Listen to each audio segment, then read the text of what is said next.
How our mind makes us poor and how to avoid it. You are at an online store on the internet and you want to buy something. And that thing is a bit expensive in terms of the money in your bank account, but at that moment it has become the most important thing in the world to you. And you wonder what if the price goes up and you miss out on buying it? Or what if it ends? In this emotional state you do the calculations in your mind and decide to buy it. For this you don't even need to enter your bank card number as it is already stored in your computer browser. All you have to do is press the button. But after a few days, the regrets start, or worse, you go into debt. Research and studies in the field of behavioral economics and neuroeconomics in recent years have shown that situations in which we make irrational decisions often harm our financial health. But what are the most common financial mistakes we make in this regard, and how can we avoid being fooled by our mind? A good way to do this is to understand what habits we can adopt in our daily life to avoid it. Are you a conscientious person? Professor Renata Taveros, coordinator of the subjects of neuroscience and neuroeconomics at the Foundation Institute of Administration of Brazil, says that traditional economics has long considered man to be logical, cold and objective, and who is interested in his well-being, his economic benefits, and would like to improve his interest as much as possible. Professor Renata explains, this research has sparked a debate that has led us to realize that there are other elements that influence our decision-making power and not just benefits, good health and maximum functioning. It is not. In the 1980s, another study was carried out on this subject, in which the techniques of behavioral economics and neuroscience and neuroeconomics were used. In this study, an attempt was made to find out what reaction occurs in the mind of a person when he decides to buy something unnecessary. It is now possible for us to open the black box that economists call the decisions of human minds, says Professor Renata. In fact, if you look, you will understand what is happening in the mind of a person when he starts to take a decision. She adds that, when you read neuroeconomics, the idea is that we can control our behaviors, our decision-making, and what we do will end. Because decision-making motivations are not logical, rational and analytical in nature. These decisions are highly emotional. Learn to say no to yourself. First, it's good to know that emotions and feelings don't always have to be bad. On the contrary, they are vital for our survival. Professor and neuroscientist Alvaro Machado Dias of the Federal University of São Paulo says that, nature has given us both love and logic, and both are not useless in their respective places. When you become unemotional, you don't feel for others. Our decisions become more selfish and the society as a whole becomes destroyed. But it is also a fact that emotions can make us make serious mistakes that either lead us to regret or debt. In this sense, behavioral economics and neuroeconomics can be beneficial for us to account for our illogical decisions and prevent us from making wrong decisions. The first step is to learn to say no to yourself. Alvaro warns that, don't make a hasty decision without checking that later regrets won't spoil your party. Understand your future better and understand your needs and requirements. Saying no to yourself is like saying no to a child, it's hard but it's positive. According to Renata Taveros, the barrier to curbing such reactions has actually been caused by the increase in convenient payment methods. Examples are QR codes used on websites and credit cards. In addition, the neurotransmitter dopamine, which gives the brain a feeling of reward, also interferes. When dopamine enters the bloodstream, it activates our behavior without thinking. How it works. You get hope of achieving something. It can be wealth, health, pleasure, or even a good impression in front of others.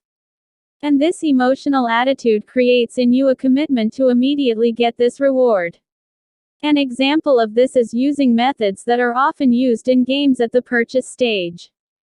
That is, the task of shopping has been turned into a game. Supermarkets and online shopping apps promise rewards, such as discounts or freebies, in exchange for reaching points by making a certain number of purchases. Taveros points out that the huge debt burden on citizens in Brazil can be attributed to such bad decisions. An August 2021 study by the National Confederation of Commerce of Goods, Services and Tourism found that 1 in 4 Brazilians, 25.6%, were unable to pay their debts that month. We have serious problems in Brazil, and all these buying incentives are exacerbating the situation. So the golden advice to avoid such mindless decision-making behavior is to look around before buying something. She says, I often stick a sticker on customers' credit cards that says, go a little further, wait a little, breathe. This chemical takes effect over time, and soon the I must have this feeling wears off, and the person comes to the conclusion that they can use the money elsewhere. Don't do calculations in your mind. But these wrong decisions can be avoided even before the purchase. It's harder to get into debt when you know exactly what your financial situation is, says Renata Taveros. It is very important for everyone to have the courage to learn about their financial situation and keep an eye on their accounts. Many people say that it is difficult, but they feel good after doing it. If you are afraid to see them, you can fall into all sorts of mental traps. One of these traps is calculating in the mind. Most of the mental calculations we make about our financial situation are wrong. We calculate, if I earn 100, I can spend 50 at the supermarket, 20 at the pub, and only 10 on food. Besides this, I shall have 15 for other expenses. So you compare 15 with 100 and 10 with 100, but the calculation doesn't add up. Then it is known that the servant is in trouble. All you need to do is write down your expenses with a pen. If you write down all your income and all your expenses clearly, then you will have an accurate idea of how much money you can afford to spend. Take care of your future. One of the most important decisions we have to make is thinking about and planning for our future. This becomes extremely difficult for people in many countries with unemployment, informal business, and inflation. But why is it so difficult to do so even when the conditions are favorable? One of the economic factors, intertemporal discounting, may help to understand this. Renata Taveros says, pick up a telescope and hold it upside down. What will happen? That which is far away will appear small, and that which is near will increase in size. We want the immediate reward because it seems bigger than the benefit that lies in the future and is hidden from us, about which we do not know. Neuroeconomic studies show that when we think about saving money for the future, the same parts of the brain are activated as when we think about giving money to a stranger. This suggests that our brains equate saving money for the future with giving the same money to someone else. One solution, according to Renata Taveros, is to create a little effort within yourself that can help you think more positively about your future. One thing I often do is use apps that make you look older. This allows you to associate yourself with the image. You should then think about what you would like for this person. So you make a mental connection between yourself and your future self. Learn to say yes to yourself. Neuroscientist Alvaro Machado Diaz warns that while saving money is important, you should also give yourself permission. Do not imagine that it is always bad to allow yourself to spend, nor fall into the false notion that it is necessary to constantly deprive yourself of pleasure. We see today a sea of people who have no desire to live. According to Alvaro, the decisions we make about life, whether economic or not, cannot and should not always be made in a completely logical manner. Sometimes we get overwhelmed by emotions and can actually lead to bad consequences, including regret. But rational decisions lead to good outcomes for our group, our species, and our society. So the advice is that you should know where to use your energy and your concerns.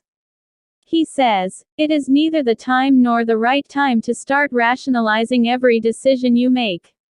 You have to choose your own battle. Consider the options that are most important to you. These are the things that make up your identity. If you like the video, please subscribe to my channel so that every incoming information can reach you.